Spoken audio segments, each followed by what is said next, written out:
Ebusiafo me mo bibia kwa ba de ba GCN page so midi e de adwoa searching westro na wa subscribe to my channel me notification bell no so for more news.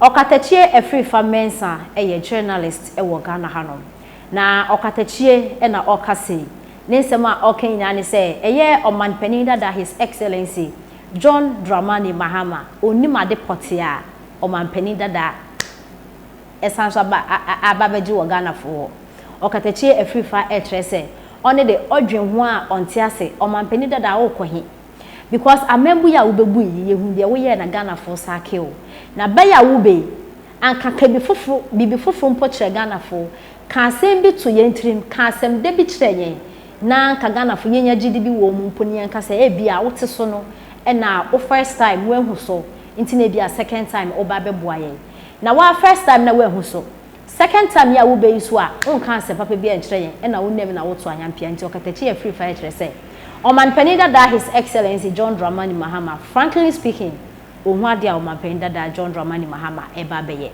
na Okatakyie e kire se onamu na okasa free SHS nye economy na crash na du hu so e de na wo ba beye free SHS na akra sorry asay no me beye say na me de ba beto akwam na free SHS no etimi agina ne nan so economy na akrash no me ba na me ba beye e na economy no etimi agina ne nan so omanpanin da John Dramani Mahama enkashke onkashio e no name e na oto ayampia Okatakyie Efrifa etrese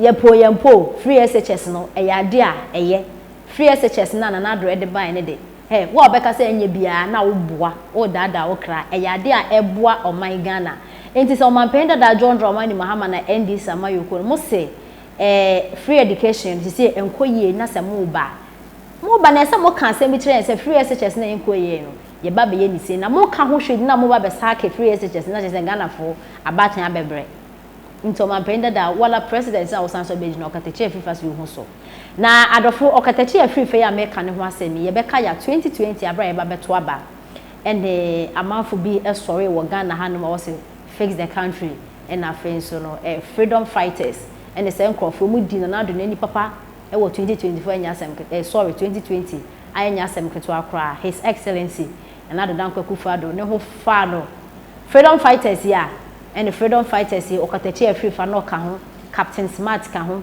Ben Aram Ben Moshe e ka ho ene nkofo bebre ka ho a ene ka ku semi na mpo enya bema nyame adom 2020 yeto aba na His Excellency and ado dan kwakufu ado Ghana ye man pani ofa akondwa no esanso eto na membu so na Okatakyie Efrifa eyobi a I think say sanote oyobi a ono onkasa owo NPP nti aban ne ya owo NPP nti no obeka biama NPP no ye beka 2016 Okatakyie Efrifa abra omanpanin dada John Dramani Mahama eye president no eniama boni a oya na enye yina Okatakyie Efrifa eka ho asem ewo ni social media pages Facebook, Twitter, Instagram na di na okondemi omanpanin dada John Dramani Mahama ewo ho na eye His Excellency na dan kwakufu ado ba yisu a ohusui ene so okondemi na nado na condemn ya o condemn na nadu na manfo bebre kura etrese Okatakyie Efrifa fi NPP ko NDC na nsen omanpanin dada John Dramani Mahama emeki comment bi efa esgracia ho a eye Okatakyie Efrifa atrese ampa onye NPP onjina ho ma NDC na onjina ho ma NPP ojina ho te se Ghana ni ba o kan kware at first me na me Okatakyie Efrifa na sem duty nyeme bia na wo ye because as a journalist they don't me fa ensa nkosua embegina radio so sorry TV so say ubodua sometimes the Ghana phone penifo no ye ne say wo kasa na say wo get emotional on one sha be can say ma won kan because wo sha kwanya ebi mo nam so wo sha wo ko hospital sa abatan yo mo de da fem mo fra che say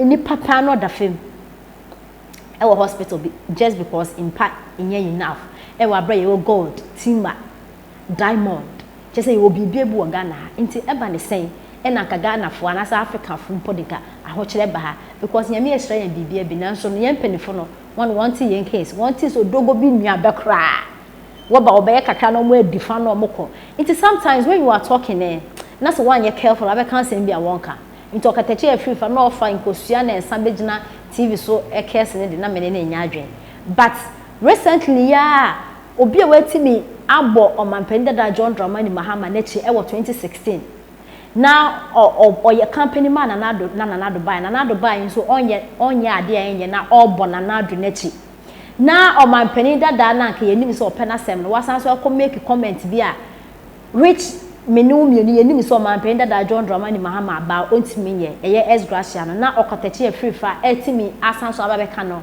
na chese oye good person a odo oman Ghana na sa ensemi Okatakyie free fa ekokan bi S-Gracia no ho asemi Okatakyie free fa comment on man say omampeni dada wo de nye wa nye wo kwa no wa ye bebi na wo de wo de nye wo no wa ye bebi eye nanado his excellency ena wa ye bebi ono na memu wo hu so ena wo so wanya tum na wo kasa na nkomampeni de wo ya saka ne san bio a wo beje wo ye ho a wo ma ne yenya ni sukrai na sensemi Okatakyie free fa ekan ye ama na entawantawa bi aba eye ono na Kelvin Taylor omo entema akoye nsem bebre na mini nse na Okatakyie free fa de gina se captain sorry Kelvin Taylor ne ho ahinti na Okatakyie free fa de gina so kasa de aminti menchire so man ne ho don so de aminti menchire Okatakyie ne nsem okan nya ne se omampenda da John Dramani Mahama bana wo ba no hu ade pepe aba ba ye ne yenti nsem Okatakyie free fa de etuya move away from free SHS and come up with something more innovative. Let us see if we can vote for you. That is what we're saying. Come up with a message. And I don't ever come up with a message. Come up with a message. Tell us, NDC, tell us what you can do. Which of the problems of this nation can you solve for us? That is what we are asking for. Move away from free SHS. Whether you like it or yes, free SHS is a good and fantastic policy. Fantastic, super, fantastic policy. Forget about the technical HS and administrative, whatever.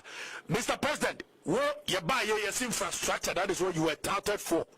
Ghana, the quickest way to deliver unemployment and industrialization. What are you going to do different? We have problems, unemployment problems, infrastructure problems. These are the things we expect you to come up with. Tell us what you can do. We live in a country where we encourage poor, innovative ideas. How are you going to solve that problem? We live in a country where encourage school, you produce more political science for chance you produce carpenters and masons in this country. Innovative ideas. That is what we ask for.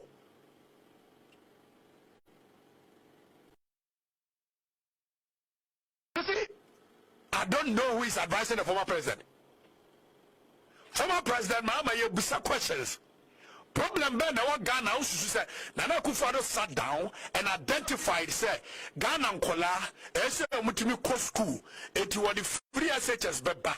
Some free SHS no from 2010 and was say boom, a boom, a boom, a boom, a boom. 6 years across.